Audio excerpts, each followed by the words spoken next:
Good evening, everybody, and a very warm welcome to our seventh Weekend Climate Action Provincial Assembly, or Capa. My name is Brenda Fitzpatrick, and I'm a volunteer with WeCan, and I'll be your MC for the evening. I am a settler of Anglo-Saxon and European ancestry, living as an uninvited guest on the unceded, traditional, and ancestral territories of the Humathquium, Squamish, Ohomeum, and Tsleil-Waututh peoples, and I thank them for their gracious toleration of my presence here. To start things off tonight, we have a poem titled Fracked Land by Guy Dauncey.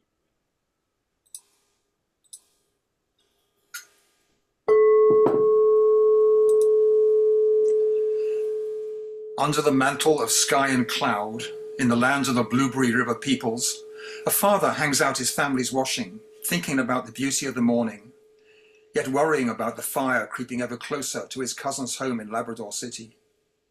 Beneath him, angled in from his neighbor's land, rusty chemicals force their way into rock, cracking, splitting, assaulting the long sleep of underground gas, suddenly broken, forced to the light to be captured, piped, then shipped across the ocean, there to burn.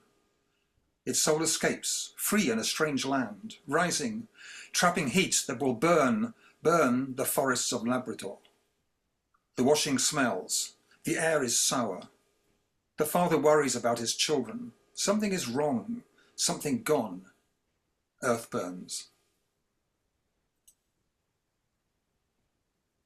Thank you, Guy, for that very moving poem.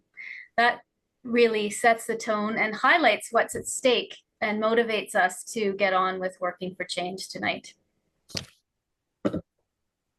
But first, let's just go over some quick housekeeping matters.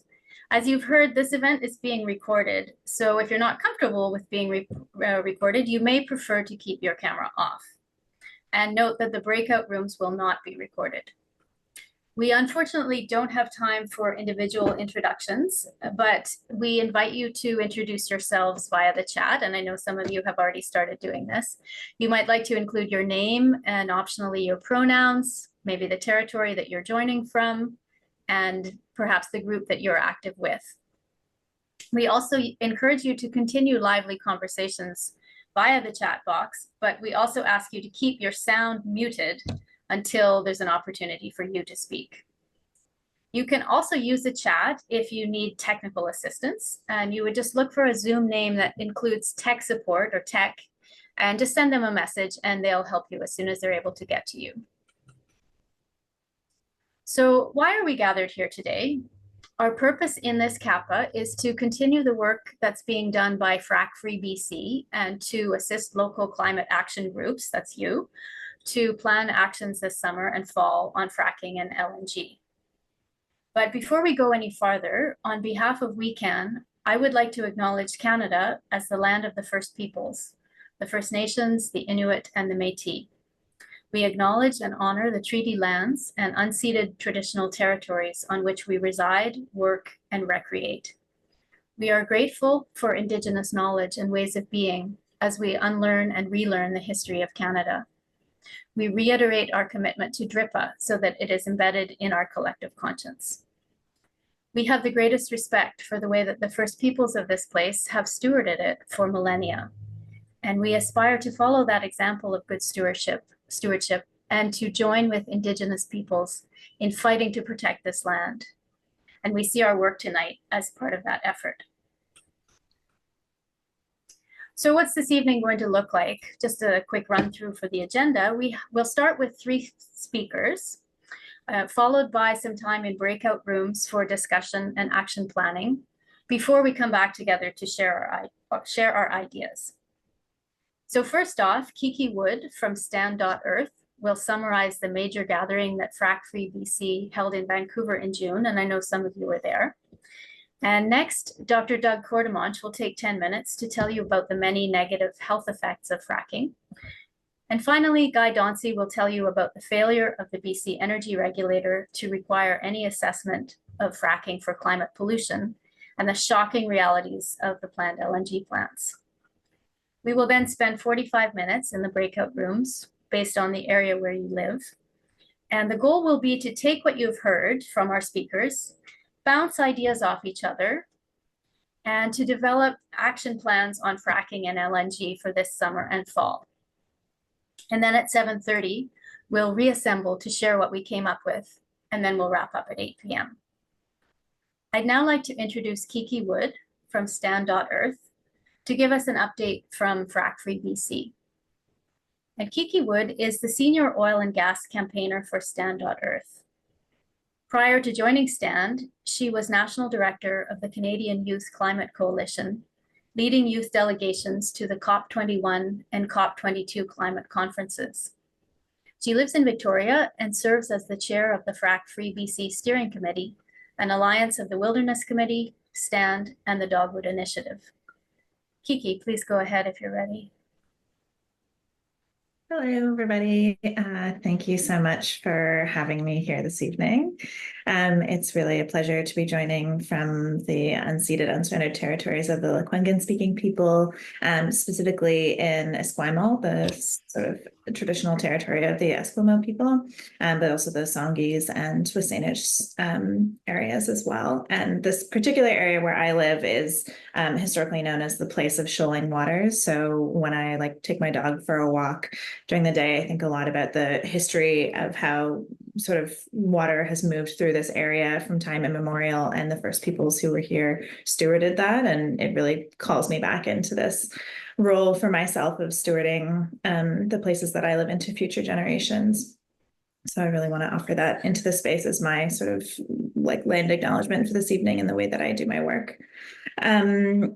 Yeah, my name is Kiki. I use she, her pronouns. And as I was so generously introduced by Brenda, I'm the senior oil and gas campaigner for Stand.earth. And in that role, I also work as the coordinator for Frack-Free BC, which is this wonderful collaboration of organizations coming together. As she mentioned, the steering committee is also made up of Dogwood BC and the Wilderness Committee, but we also work with a huge number of other partners across BC on more one-off different actions and other groups, and it's come to be a place where we learned what we could do together that we haven't been able to do individually, and that's really the whole sort of approach that we've taken in our learning about this project. And it's something that we really took into our desire to have an in-person gathering this year. It was about the realization of how individual organizations had run campaigns on fracking in the past and largely failed to move the political needle. But when we came together collectively, we opened up the possibilities for the impact that we could have.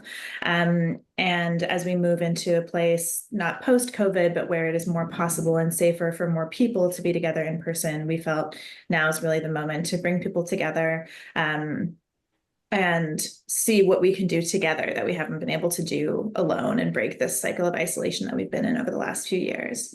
And the context, I think, is really important. So that's where I want to move now. I'm sure that everybody here is aware that this is an election year for BC. And that couldn't be, I think it's hard to overstate the importance of that as we move through work specifically related to fracking and gas development in British Columbia.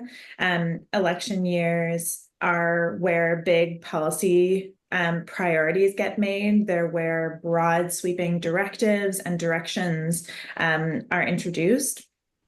And so we really thought about this being a year where several decisions might be made, and wanting the role of people power to play a big role in the kind of shifts that were made and the kind of decisions that will affect one of the largest carbon bombs in the world, and definitely the largest for Canada, which is the Montney Shale Formation in northeastern BC.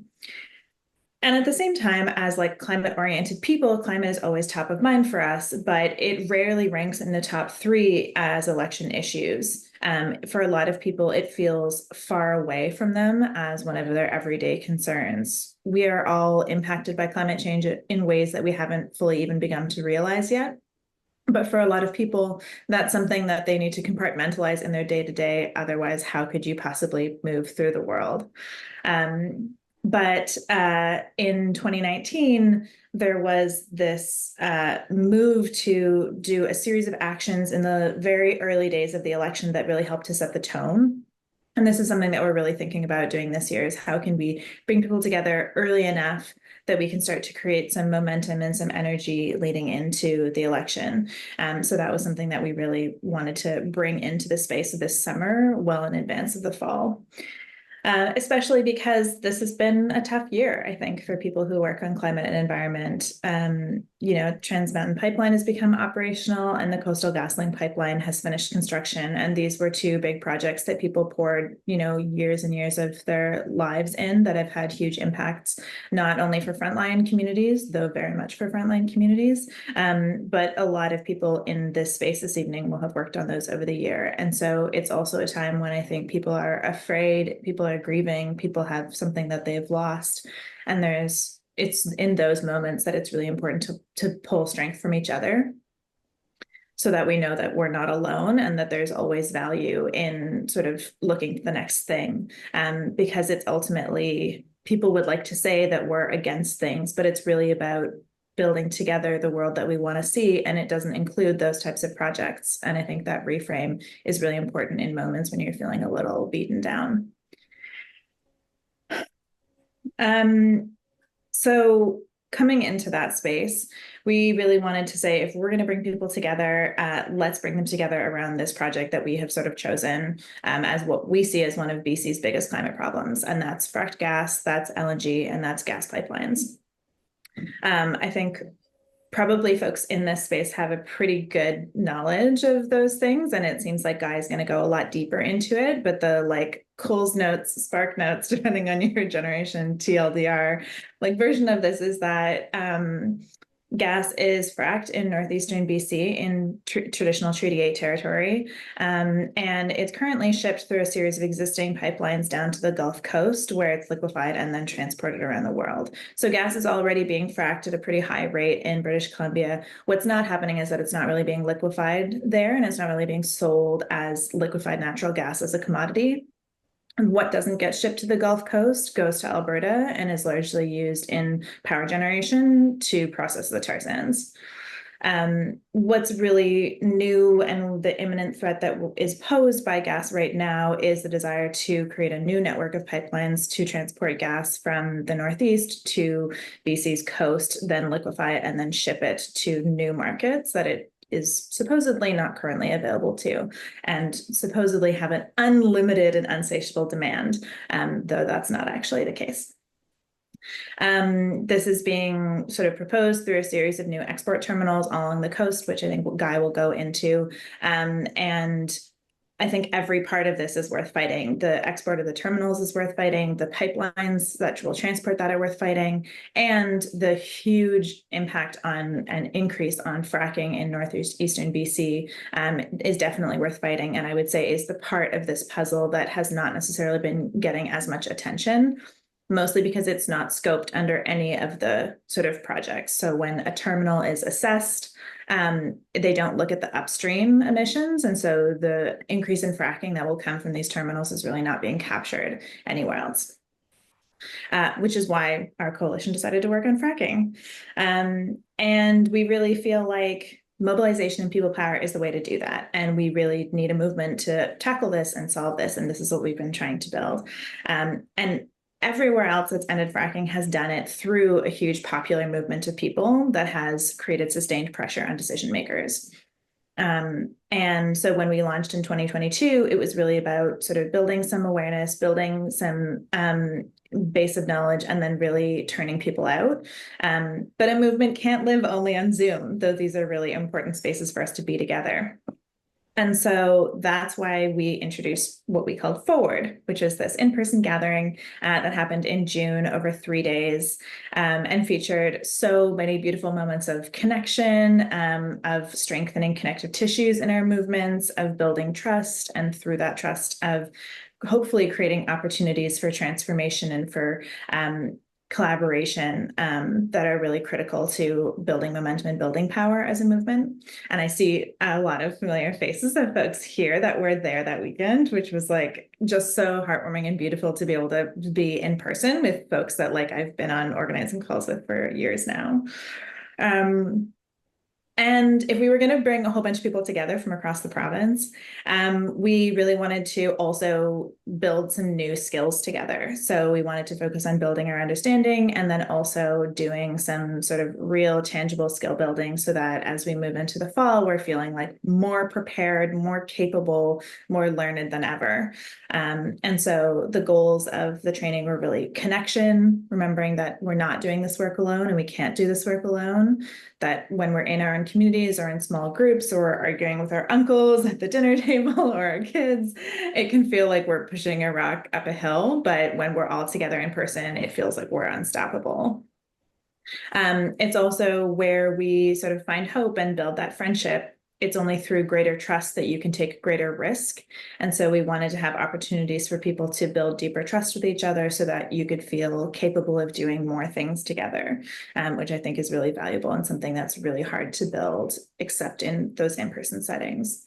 And we wanted to really think about some new skills. Like, what do you want to learn? What do people want to teach? And allow folks to go a little bit deeper on those things.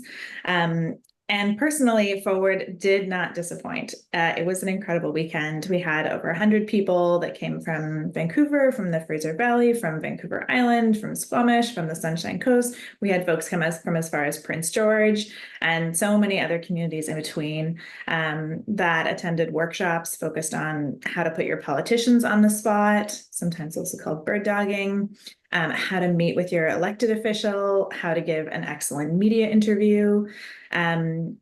We had some interactive presentations that focused on relational organizing, specifically in South Asian diaspora communities, the impacts of climate disasters on communities and how you can be involved in that, or how to keep yourself and your community safe while resisting mega projects.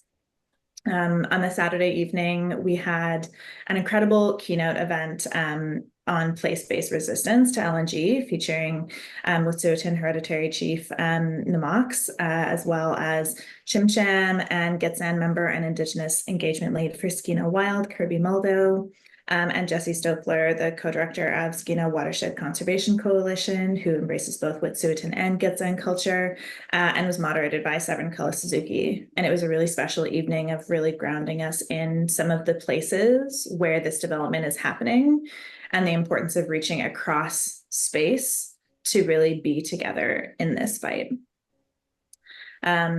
We also had some great talks from sort of some subject matter experts on the economics of LNG, how to hold the fossil fuel industry accountable, and even how to divest your pension. As someone who works at an ANGO, I don't generally think of myself as having a pension, but then I remembered that CPP is like what a huge pension. And so it was really great where I learned a ton of things as well from both from presenters and from participants. And on Sunday, we had this really special moment where we got to do a bit of some roundtable scheming together, which sounds like you're going to have a chance to do tonight. And I'm so excited to hear what comes out of that, on what different types of strategies people are most excited about, what some of those different tactics look like, and how to make the connections with people who live in the same places that you do so that you could take those ideas right from Forward home into your community. And we've already seen so many people take action together from that, right? Where people really felt enabled and supported to go back home and do things themselves with folks that they had met there. And it was like, it's just so amazing to see all these distributed different types of activities and actions pop up. And I'm excited to see that come out of this evening as well. I think importantly for us as a coalition, these conversations have also really helped the Frack-Free BC team to develop a roadmap for the kind of actions that we intend on supporting throughout the summer and throughout the election period, and also over the coming months, to give us a sense of like what the folks that we've been working with for years now are most excited about and where they want to do those things. So I'm going to spend the rest of the time that I have, and Brenda, you should feel free at any point to give me like a little 5-minute thing, talking about a couple of those strategies that came out of that Sunday roundtable session. We've distilled them down into about 5 based on different sort of broad themes that emerged over the course of the weekend, and I'm going to talk through those a little bit, but of course there's so many things that don't fit into any of these categories. So the first of those 5 is really focused on building issue visibility. Like I mentioned, climate is like extremely important and affects everybody, but it rarely ranks in the top 3 issues in the election. And one of the ways that we can combat that, and a way to really like put it on the agenda as a political priority, is just to make it visible, is to increase the amount that community members, that the public, that politicians, and that political staff are being confronted with this as an issue area. And it's really up to us to raise the profile of fracking and LNG in the public sphere and in the consciousness of our political leaders in order to secure more favorable policies and more regulation on the industry. So this means showing up frequently, showing up loudly, showing up persistently is an absolutely essential step to demonstrating the popularity of the types of actions that we want to see from government.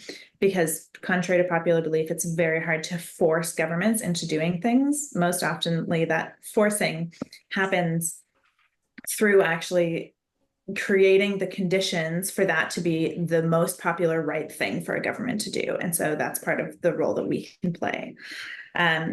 If you want to think about this strategy in terms of some of like, what does this actually look like when it's deployed? Some tactics that we think, really relate to this approach are things like door-to-door canvassing is a really great way to do this, or like community tabling at events.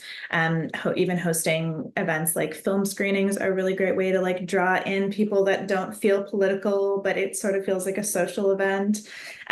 Even like something like a green drinks night or like a backyard barbecue, right? These are like low pressure ways for people to learn a little bit more, to build those connections, to get drawn into our community.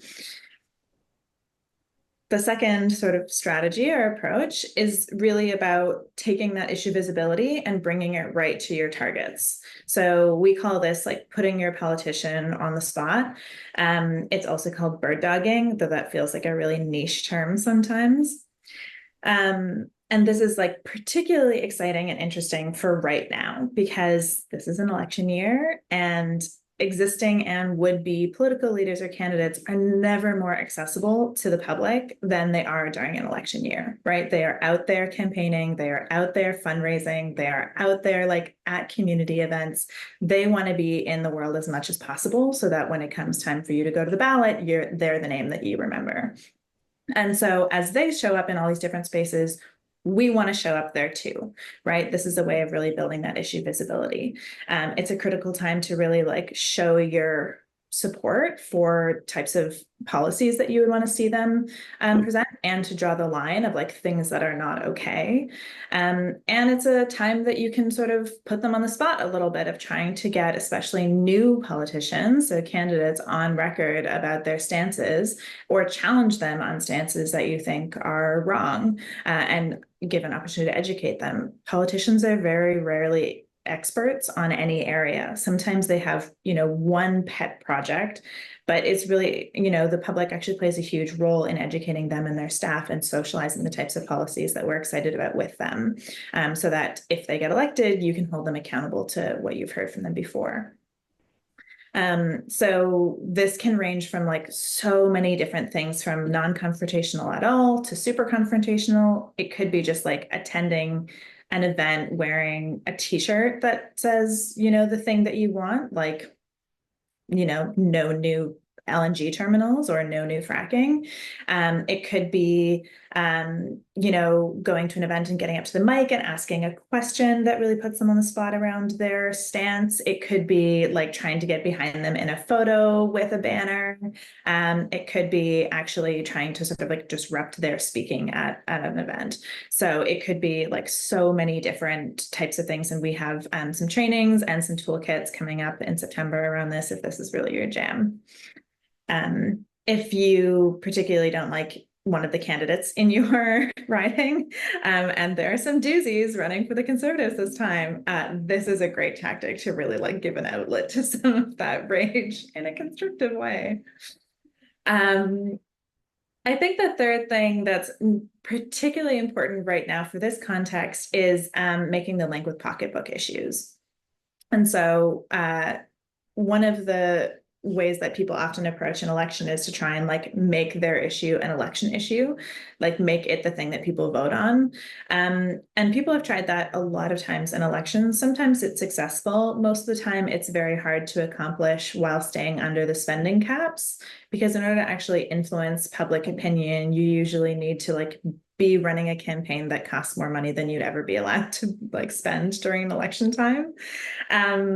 And so I think what we can do instead is, instead of thinking that we're going to like topple housing affordability or availability or inflation and cost of living or healthcare out of people's, you know, top 3 critical things and put climate back in their place, it's about actually making the link between those top 3 pocketbook issues and climate change. And I know that we've had like a really generous, it's been like so far like just a tenuous little thread of like we're hanging in there on wildfire season, but it's definitely starting to like heat up again. And so I think that's something that is, while being respectful to it being a very traumatic time for people who are experiencing that personally, is like an opening to start to talk about how critical it is to take action on climate change. And so our job can really be about making the link between the existential threat of climate change and how it actually does like and can make life more affordable for people. This is something that Jason is like super passionate about and is a great speaker on. So if you end up in Jason's breakout room later, it's a great person to have a conversation with about this. But yeah, it's about how, you know, building in a certain way is going to make things more affordable for people and also make set us up with a climate safe future. And so that is like a great way to talk about housing and also be talking about climate change. There are so many different ways that like, and I think Douglas is going to talk about this, so many things that climate change and fracking, both locally and together, have impacts on health and like the strain that that puts on our healthcare system, which is already going through a real challenge. Is this my 5-minute warning? Okay, amazing, thank you. So instead of trying to like topple one of these things, which are important to everyone, I think it's really looking for like the ways to make the link between them so that when we're talking about housing affordability, we're talking about it as a way to take action on climate change. When we're talking about healthcare, we're talking about improving the strain on our healthcare system through smart climate policy. And I think it's about, you know, really showing people that we are able as a movement to meet them where they're at instead of telling them, no, you should care about this less and care about this other thing more. In terms of what this looks like, we've really approached it of trying to like build closer relationships with folks that are doing that sort of cross movement work so that as we move forward together, we're doing it less in silos and really like sort of combating that isolation that we were doing with the gathering and doing that in the way that we do our work. Everybody sort of knows folks in their communities that are in these other spaces. So it's a nice time to like make those links. The 4th is to get creative. Part of building issue visibility can be really fun. You know, it can be a constructive creation in the face of climate chaos, or it can be a creative disruption in themselves. And they're a really amazing way to engage new people, right? You don't need to be a subject matter expert to get out and do chalking. You don't need to be a confident public speaker to help with a street mural. So these are really accessible ways to like bring people into our movement, to produce a public message that lasts after everybody else has gone home and is really key to creating visibility. You can do them as like an edgy thing where you know it's not allowed, or you can get a permit and be really safe about it. So it's can be a really like choose your own adventure and can feel very safe and welcoming. And the 5th, certainly not by level of importance, is really about standing in solidarity with impacted communities and a wider sort of justice movement. All struggles for justice are inherently linked. And so I think one of the ways that we can grow in our work and strengthen the work that we do is about really looking out for those places that we can support other movements in the work that they're doing. Some of these are on the front lines of extraction. Some of them are like resisting infrastructure. Some of them are facing, you know, wildfire impacts. Some of it is housing. You know, there's so many different and related struggles that I think it's really important to show up for each other. you might create, incredible synergies and opportunities for collaboration in the future. And at the very least, you'll help to create an intersectional lens, which can only make us better at the work that we're doing. So those are some of the things that I really came out of Forward with. That's a lot of what folks sort of offered up and really taught me. And it's a big part of sort of what is guiding our approach to Frack-Free BC over these next couple months, and is really helping us to figure out what kind of tactics we're going to support folks in doing, both now pre-writ and then also really between like mid-September and mid-October. So I'll pause there. Thank you so much, Kiki. That was really so helpful in catching up those of us who are not able to be at the gathering. And you've really laid out some essential concrete strategies that we're going to get into as we go this evening. But I also really appreciate how you're inspiring us to come together to move through this very discouraging moment that we might feel like we're in, and also to seize the opportunity that is the election that is coming up.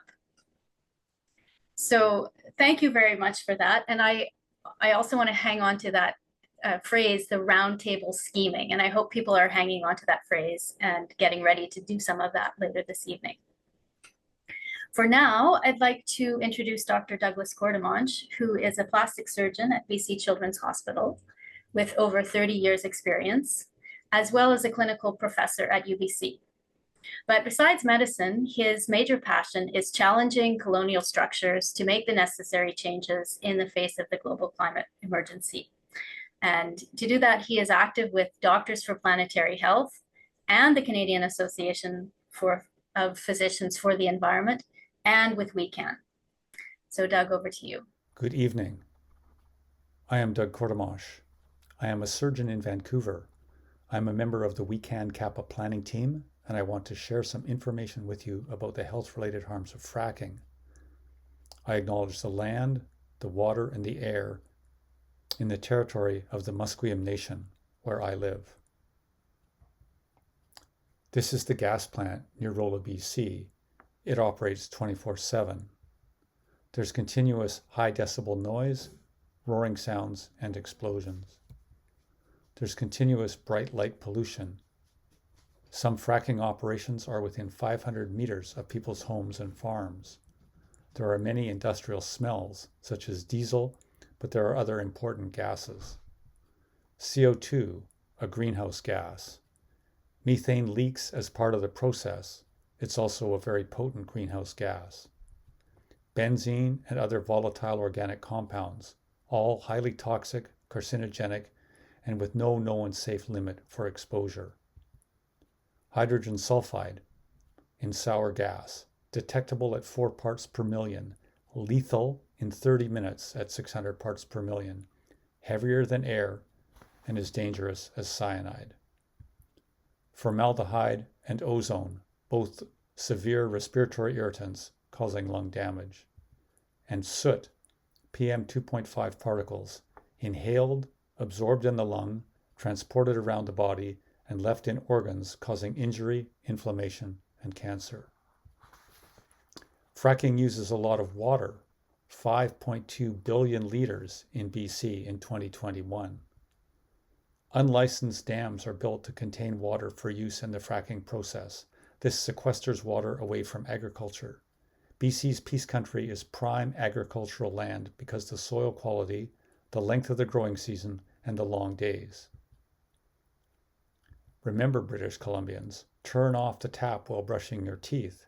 This will save 8,300 liters per person each year. If we all do this, we can support years of fracking.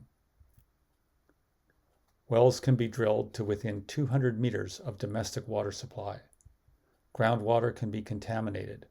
Water levels are so low that farmers are going to have to drill wells for groundwater irrigation and are concerned about contamination of their crops. Used water cannot be returned to the land. It's stored in giant tailing ponds called sea rings. This water contains heavy metals, toxic chemicals, and it's radioactive. The north is now a patchwork of frack pads, roads, water dams, and pipelines. The land has been injured and no longer supports the adequate provision of food, clothing, and shelter. pipes run under farmers' fields or along the edge of their property with no real setback. These pipes are designed for low volume, low pressure systems, but are being used as methane reservoirs at 2,700 psi. A significant leak would result in the risk of explosion, fire, or asphyxiation. There is no specific monitoring, no alarm system, no safety plan, and no safety equipment for the farmers who feel they've been deemed expendable by the industry and by the province. There's been social change and social trauma. Man camps have contributed to the problems of crime and missing and murdered Indigenous women and girls. Chemical damage to DNA causes cancer. Hormone disruption leads to endocrine dysfunction. Chronic injury and inflammation leads to degenerative disease in the lung and the brain. Toxic pollutants have caused death from exposure. Cardiovascular disease is increased. The loss of biodiversity has resulted in loss of immunity.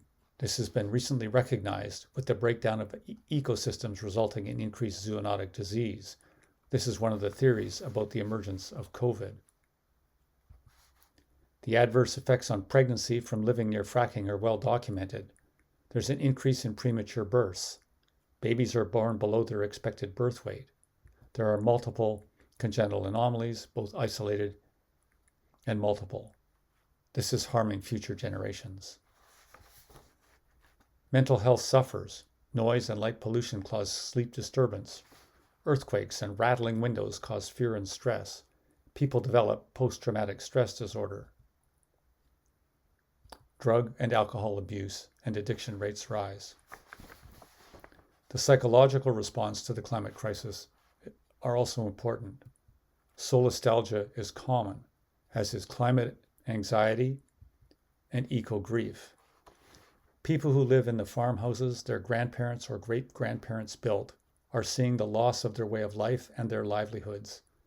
Fossil fuel companies have bought out some communities and applied non-disclosure agreements so other communities won't know what is happening. This has disrupted the relationship amongst the local people. It's worn them down and taken away their resolve to fight back. They need our help. This is a recent poster of the social determinants of health. Things in your life, like your race, education, level of employment, social strata, make up 50%. The environment, at the bottom, makes up only 10%.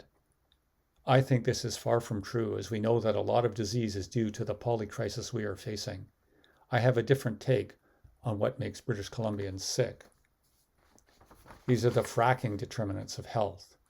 I have methane, CO2, hydrogen sulfide, benzene, and radon down the left side. There are a rainbow of British Columbians on the right, with a row of our non-human relations above and below.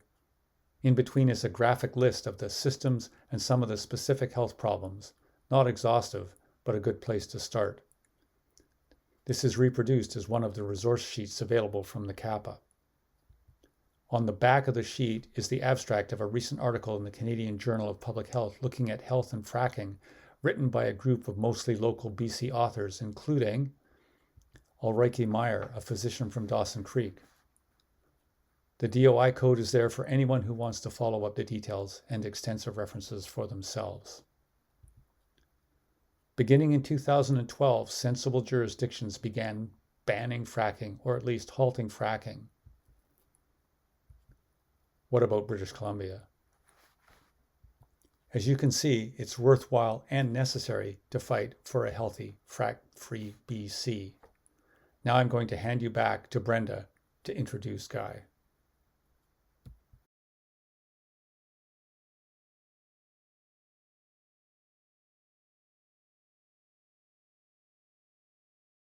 It's hard to even know how to react to all that information.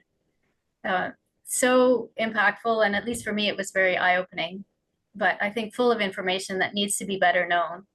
And as depressing as it is, it's information that we can use to inform and motivate our action ideas when we get into the breakouts.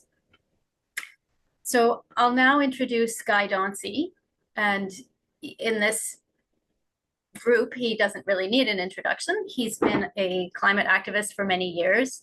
He's written 2 major books on climate solutions, and he founded the BC Sustainable Energy Association in 2002 and co-founded We Can in 2021.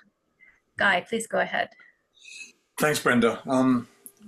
As people know the way I do things, this can get pretty hardy and technical. I got a lot of material to get through here, but some of it has just been so shocking in general. So this is a BC government map of all the pipelines and the stuff in general. It's all under construction. It's busy, busy, busy. Basically, the 6 planned LNG plants are going to need some 50,000 new fracked wells, all to ship the fracked gas off to Asia. These are there are 5 plants known under construction. The 6th one I added, Prince George. So it comes to 56 million tons of LNG a year. So firstly, I want to look at the BC Energy Regulator, which is in theory in charge of all this stuff. They say we regulate the full life cycle of energy resource activities from site planning to restoration. We ensure that activities are undertaken in a manner that protects public safety and environment, supports reconciliation, and conserves energy resources. They're governed by the Energy Resources Activities Act, which makes no mention of the word climate or greenhouse gases anywhere in the act that governs them. They do 4,500 site inspections every year, but they never assessed a single well for its impact on the climate crisis, its cumulative water impacts, or its cumulative health impacts. They said their final compliance rate was 99.81%, as long as they excluded those other factors.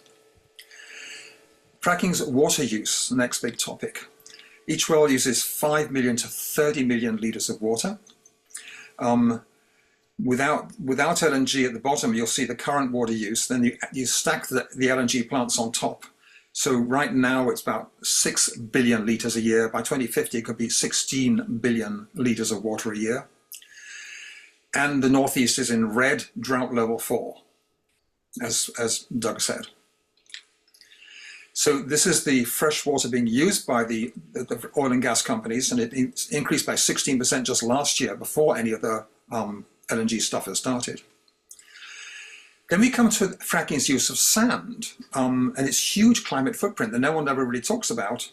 But basically, you have to have sand and other additives called proppant to do the hydraulic fracking. So in 2023, the entire Montney in BC and Alberta needed 5,000 tons. That's 245 loads. So the average well needed 245 loads. The entire Montney needed 229,000 truckloads. The average CO2 emissions for an 18-wheeler is 223 tons, and that's not carrying sand, which is as heavy as it comes. That is 51 million tons of CO2 a year. It's just under the entire BC emissions, just on that piece. So then we look at the way fracking is pouring fuel on the climate crisis. Over its lifetime, each well produces 2 billion cubic feet of gas. When burnt, that releases 109,000 tons. 10 wells, 100 million tons. 10,000 wells, 1 billion tons. 50,000 additional tons, 5 billion tons. Compared to USA emissions, the whole America is 6.3 billion tons of emissions per year. So a massive impact of the gas being brought out of the ground due to fracking. The next is that the LNG companies want to use BC Hydro's electricity to cool the fracked gas to minus 160 Celsius to turn it into, quote, the cleanest LNG in the world. And this is quite frankly a bit of a brain fart. So they want, the BC government's boasting about the world's cleanest LNG facilities. And the First Nations LNG Alliance is talking about the cleanest in the world. And they want to go electric so that when they treat the gas to cool it, they're not burning it. Sounds good on paper until you think about this thing. There's the available fracked gas coming to them. There's in brown is the gas they use for cooling, means the liquefied natural gas is being reduced in quantity. When they do liquefaction using BC electricity, they get the entire quantity for export to Asia. So what using electricity does is allow an increased quantity of LNG to be exported. And the use of electricity enables more energy to be exported, increase climate pollution, but it stops it from showing up on BC's books. It shows up on China's books or Japan's books, not on BC's books. How much electricity? The analysis is like 40,000 gigawatt hours a year. We currently use 60,000 for the entire province for everything. So it's a huge increase for this fracking. Equivalent of 8 Site C dams. And they all want to do this within 5 or 6 years. It took like 30 years to get Site C going. And BC Hydro is giving them a special reduced rate as an incentive to do this. The industrial rate is a version of industrial rate called the E-drive rate. So they also want to build a new transmission line, $3 billion transmission line to the northwest, paid for by federal taxpayers, which is all of us, to provide this subsidized hydropower.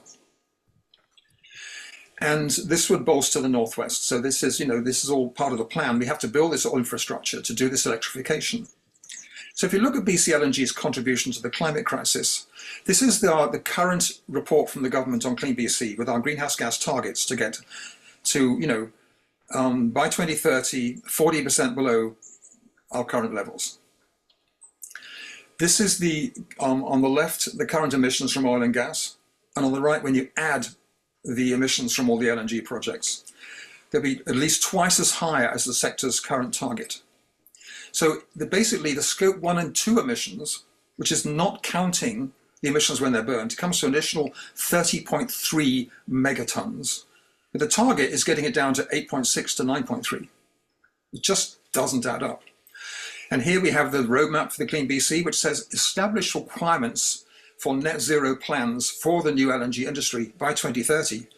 And they're talking about a credible path to net zero. And the only thing on the table is just buying carbon offsets, which are extremely dubious. So if we look at the sectoral target of oil and gas is a 29% reduction, which will take it down to 9 megatons. The LNG emissions for scope 1 and 2 only take it up to another 30, bring it up to 39 megatons. Our entire greenhouse gas reduction goal by 2030 for all of the electric vehicles and heat pumps and everything else is 27.9 megatons. And the LNG is going to increase it by 30. It's going to neutralize 100% of the province's climate efforts. All the work being done by the Climate Action Secretariat and everyone else. Total climate pollution, if you add the indirect emissions and the scope 1, 143, comes to 164 megatons a year, more than the entire emissions of Holland coming from the LNG plants. So this was how David Eby expressed this in an interview with Bloomberg 2 weeks ago. He said, we've made some pretty clear commitments around driving down emissions in the province, and we're at the table with them, the LNG industry, about how we can both achieve our goals. Eby said about investors. From their perspective, the investors, ensuring that low carbon energy. From our perspective, all the emissions not showing up on BC's books as the main producer. Just staggering that he has the nerve to, maybe he thought he wasn't listening, he thought no one would pay attention to his Bloomberg interview. So this is what it means, basically, it's the elephant in the room.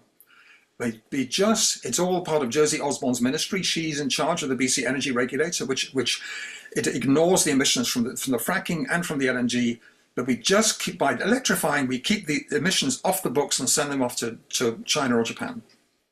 Economic reality is that oil and gas produces 19% of our emissions. It's only 2% of BC's GDP, 0.5% of our workforce. And yet we're giving them all these subsidies to help it along.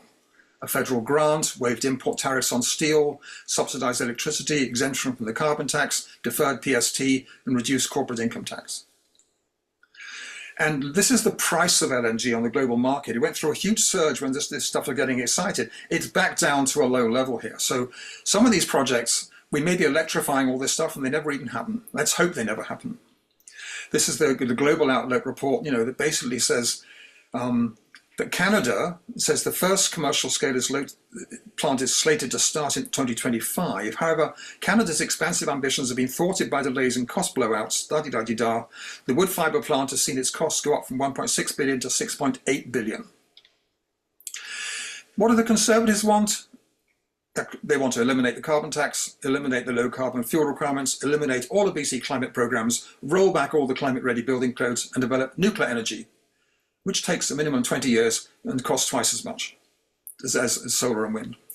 What do the BC United want? They've got nothing on climate. They say they will immediately cut the provincial carbon tax, eliminate provincial fuel tax, and they make no reference to the climate crisis on their website. Green Party says ban fracking and putting a hold on the wood fibre LNG facility with no details attached. So in conclusion, the BC government wants us to continue giving the LNGs high subsidies, to pay for a $3 billion fast-track transmission line in the northwest, to generate a vast amount of new clean electricity, which will enable the LNG companies to export more gas than they would have done otherwise, to enable the LNG companies to claim they're now producing the world's cleanest LNG, to ignore all the health pacts and the water impacts, to create as much climate pollution as they would have done without electrification, to pretend we're all doing the good thing because we're keeping it off BC's books, for a weak LNG market which is totally unaligned with the IPCC's urgent climate goals, approved by the BC Energy Regulator. What can we do? Write to the Minister demanding to know why the Energy Regulator is being allowed to ignore the climate plans and why keeping it off BC's books is an ethical approach to tackling the climate crisis. Write to the directors of BCER asking why their approvals process ignores the climate impact of the projects they assess. Take BCER to court for blatantly ignoring the government's climate action plans and endangering the health of local people through fracking, and demand a review of the Energy Resources Activities Act, urging that climate pollution be included in light of the government's goals. And with that, I'll hand it back to Brenda. My goodness. Yeah.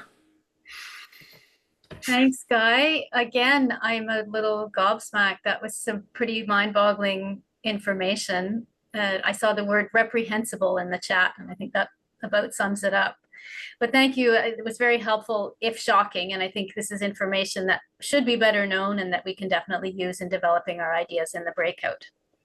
So we are going into the breakout rooms momentarily, and we'll be dividing up based on the regions where you live, as you'll see on the slide that Guy is about to share. Wrong one. Sorry about that. Let me get the right one. Yeah. So WeCan has prepared 4 two-sided information sheets, and Guy's about to share them. I'll explain in a second how you can access them. Here we go. That's the first. Then there's one on the fracking and LNG, what's our goal? About what we can ask of the BC Energy Regulator and the politicians. One on climate conversations, which includes pieces on the affordability crisis and how you link that to climate. And that's the cost of living stuff. And the fourth one on the 5 key strategies that Kiki was talking about earlier. Great. So the recording has started back up again. Thank you. Welcome back. And thank you for participating in those fruitful conversations. I know that there were many great threads to pick up on in the group that I participated in, and I hope it was the same for all of you. We have 15 minutes and 4 groups that we're meeting. So who would like to report on what went on in their groups, or to share any action that they're planning or any ideas that they came up with?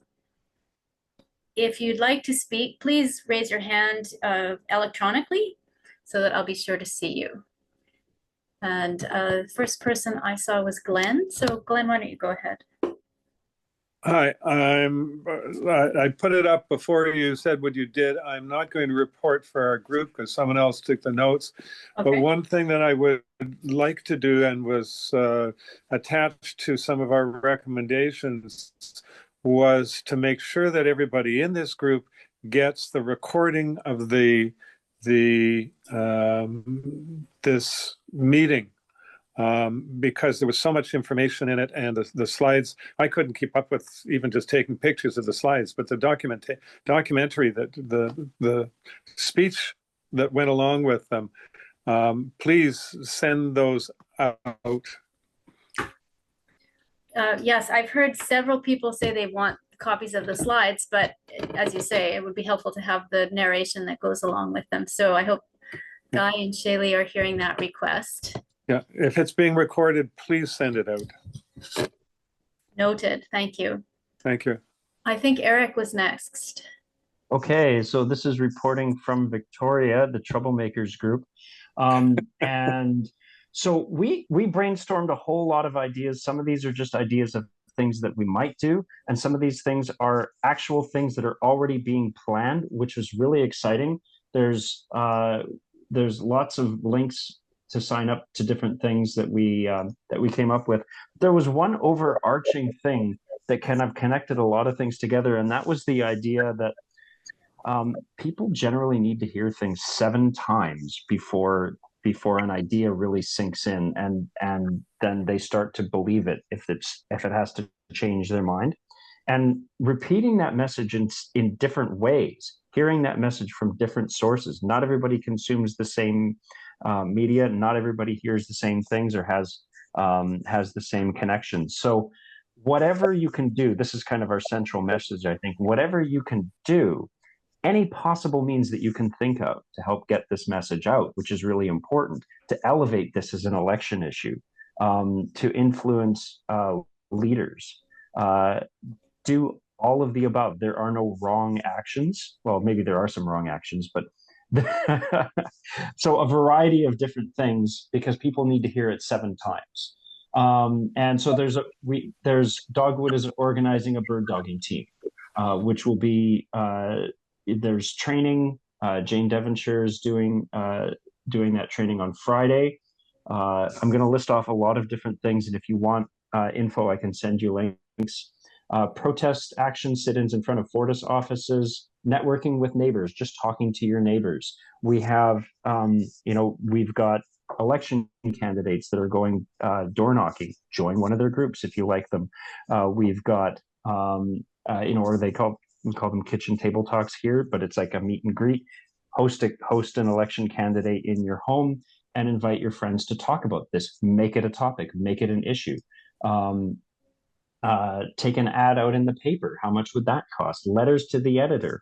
I think it was Dogwood is doing a like letter writing and letter sharing thing. Hey, did you write a really good letter? You can share that with other people. They can write it. Social media, the political action sit-in, organizing sit-in at the Premier's office. Connect with your community associations if you have them. They're a great resource. Share email addresses with each other. And the local government team with WeCan is going to be doing something. We haven't quite come up with a strategy yet, but we're going to be doing some form of infiltration at the Union of BC Municipalities coming up in September. So if you have ideas or want to contribute to that, you can contact me directly or contact the local government team at WeCan. I think I got through everything. Thanks very much. So excellent points. Anything and everything, repeat, repeat, repeat, and coordinate with what's already happening with other groups. So make those connections. And I think, Jason, you had a hand up. Go ahead next. Yeah, I got to facilitate the Vancouver group. We had lots of stuff that was already planned and already happening that I just want to do exactly what the previous speaker did and kind of run through a list of things that folks in Vancouver can show up to and participate in.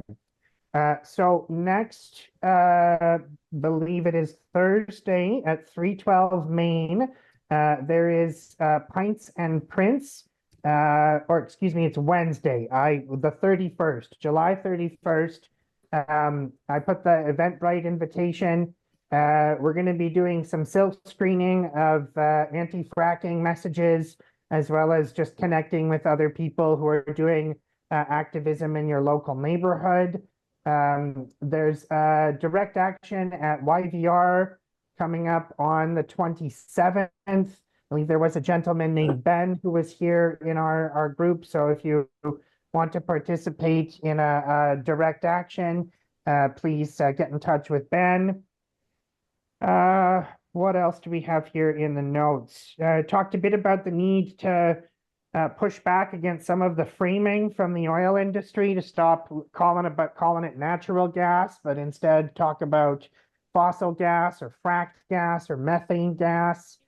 Some person talked about creative actions like flash mobs, and so I let folks know that Paige at Dogwood does organize flash mobs, spontaneous creative actions. So if you're not already on Paige's volunteer list, it's a great idea to get involved with that. One of the folks there, Jillian, mentioned she's running for independent, or is going to seek candidacy as an independent candidate in the coming election. We'll be at the farmers market in the West End this weekend, gathering signatures. I'm probably forgetting something, but there was a lot of really great activities already on the go in our group, which was really lovely to see. That's a great list, Jason. Thank you very much for sharing that and those cross-pollinations. I wanted to highlight that Guy has said that we will share the slides and the recording. I think I got that right. And Elan Gibson, would you like to, did you have something you wanted to say? We have a participant who was stuck on mute during the breakout group. So if you, it looks like you're still muted. Can you hear me? Yes, I can. Well, this is the first time that I've been able to be heard, and I've done nothing different than unpressed. So my question to you was, did you keep me, or did the host keep me muted all during the breakout rooms? Because I could not be heard. Certainly not intentionally. Okay, well, yes. That's the only reason I can think of, because I tried everything to unmute myself. So I'm sorry I did not take part in the breakout rooms. Because I couldn't be heard. It was pointless. Anyway. Yeah, and I'm sorry that happened. And I'm happy to hear anything that you'd like to share with us now. No, I don't. I mean, has been also recorded by everybody else. I would like to have the tape, the video, and also the slides that were presented. If there is a way of separating those out. That sounds like something that should be possible. Is there anybody from one of the groups that has not yet reported who would like to add what happened in their group?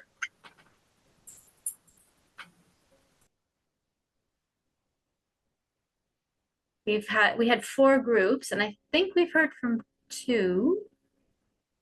The other 2. We haven't heard from the Vancouver Island group or from the Burnaby group. Does someone want to report back? Okay, Vancouver Island finished up getting a great deal of inspiration from Vernon and the constant and relentless activities that are going on up there, with both a column after much beating up of the newspaper. There's every second week there's a column, and they're also very active at responding to any letters or negative and particularly misleading feedback from their newspaper articles. They've also been active with both MLAs and City Council. We wondered whether or not there might be the ability for some common cause with the Treaty 8 nations in the Northeast, given the proliferation of fracking and the likely long-term damage to much of the natural environment that they depend upon. And we do note that they've recently won a court case with the province requiring much more consultation and joint planning. So not clear where that will go and what their attitude is to the unprecedented increase in the number of wells, obviously over the next decade, if anything like, even if half of these projects come on stream. What else? We had representatives from Josie Osborne's riding who are acutely aware of the need to keep talking to her and trying to understand where her natural inclination to be, and as she describes herself, an incrementalist, where an incrementalist goes in the face of this climate and in the face of these demands that we all agreed had been bought and paid for by the lobbyists who pay Mosa Hoda. So in the end, we were somewhat unsure as to exactly how to deal with the present government on these matters. Mm-hmm. That sounds like quite a dilemma to be in, and I wonder if there's anything that anybody would like to add in response.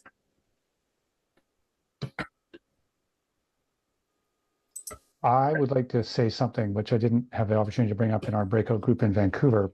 Sure. So I live in David Eby's riding, and I pay my $10 to be a member of the BC NDP so I can get all their email and see what's going on. And David Eby and his wife had a new baby recently and sent out their new baby's picture to everybody in the NDP on their membership list and everybody in the riding, welcoming her to the world and her future. And I'm wondering if David Eby is willing to use his new baby daughter as a pawn in his political campaign, if it would be fair to use his new baby daughter as a pawn in a climate activist campaign, because her picture is now part of the public record. And being a doctor and a person who looks after children, I'm not certain that that's actually a very ethical thing to do, but the information's out there. And it's the future of his own child that's in his hands. And that is a question that he could be asked. Jason, go ahead in 1 second. I would just like to say, it seems to me that there'd be a way to do that in an ethical way without involving pictures of the baby, but just asking David Eby some tough questions. Go ahead, Jason. Yeah, I think you're where you said, I'm not sure if there is an ethical way to do that, Douglas. Your conscience is sort of speaking up there. David Eby entered the arena, but his children did not. That being said, I've heard of people giving his kid books about the environment. One of the activists I know from the NDP attempted this as like I'm going to give him a children's book that's all about climate change, and then he'll have to read the kid's book to his. So I think that they're like the children and the future is very compelling, absolutely. But we want to sort of come at it sideways without making it too personal, if that makes any sense. Yeah.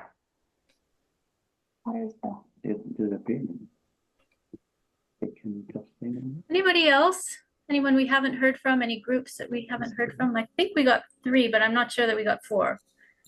Eve and Amalia, please go ahead. Sorry, our group has been heard from, but the last comment reminded me that one idea that's been floated for this October 1st day, which is the Seniors for Climate Action Day, is writing like letters to our grandchildren. And it seemed like we could write, there could be letters sort of welcoming this child into, into our province, and sort of hoping that there'll still be clean water and fresh air and all of that. And I just wanted to very quickly say that if there's already an action in Victoria, I'm assuming Vancouver, I'm not sure, but if there are any communities represented here that don't have anything planned, October 1st is a very big day because it's a National Day of Action for Climate Change. It's called Seniors for Climate, but it's not exclusively for seniors. We're welcoming any kind of environmental groups and children, and I really encourage every community to have something going on that day, because it will be a big impact if lots of communities do something. Thank you very much. Is there an address or something you can put in the chat for people to get further information about that? Yeah, I think I'll put it in the chat. Yeah. That's great. So we've heard so many good ideas, some that are ready to go and others that are kind of in process and could be worked on to turn into really great ideas that we could take in lots of different directions. We do need to wrap up now because it's almost 8 o'clock. And so I would like to thank everyone who made this Capa happen, starting with all of you, the participants, and particularly those who stepped up as facilitators and note takers, because those are very important roles. Of course, a huge thank you to our presenters, Kiki, Doug, and Guy, for their massive contributions to this evening's event. And I know you're all looking forward to reviewing the information that they presented when we circulate those afterwards. And finally, I would also like to thank all the members of the Capa planning team. That's Doug, Shaylee, Roger, Guy, Tara, and many of those people have been behind the scenes handling all the tech. And I'm also a member of the planning team as well. I will now turn it over to Guy to close this gathering out in a good way. Many thanks, Brenda, for steering our ship so gracefully. So in closing, we have 4 things. We have I got to do a screen share. There we go. 8 working teams in WeCan. And if you are inspired to want to join any of them, you're welcome to do so. We also, we need financial support. We always, all of our money comes from donations. So if you're able to donate, there's a link in the chat that Brenda's putting there right now, I believe, or that Shaylee's putting there. And finally, just the thought that we have 240 member groups all around the province. Just imagine, think what we could do if we all pull together. And this one I can't resist sharing. Hi, can I have a wake-up call? I was going to change that actually, because it said last Sunday was the hottest day on the planet. This July was the hottest month on Earth for the last 125,000 years. Are you awake now? And then finally, it's a big thank you to everyone.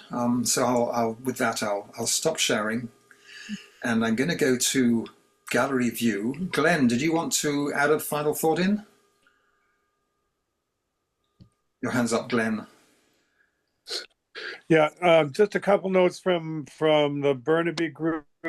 One was whether or not it's the Frack-Free people are able to work together with the Fair Vote Canada as a thought, and to make sure that people go to the all candidates meetings and raise a little hell. You bet it. So in wrapping up, I'm tied up with a group in Scotland called the Findhorn Foundation, and when we ever have a meeting, we hold hands in a circle, right? You can't do that in this, but what you can do, if you put your hands up like this and move them so that they're either side of the screen, we can all, Shaylee, you too, we can all hold hands virtually, right? Just feel the energy. We're building a movement. We're supporting each other. We're loving each other. We're putting what care we can in. And thank you so much to all of you. Thank you so much for the efforts you put in. Thanks and good night, everyone.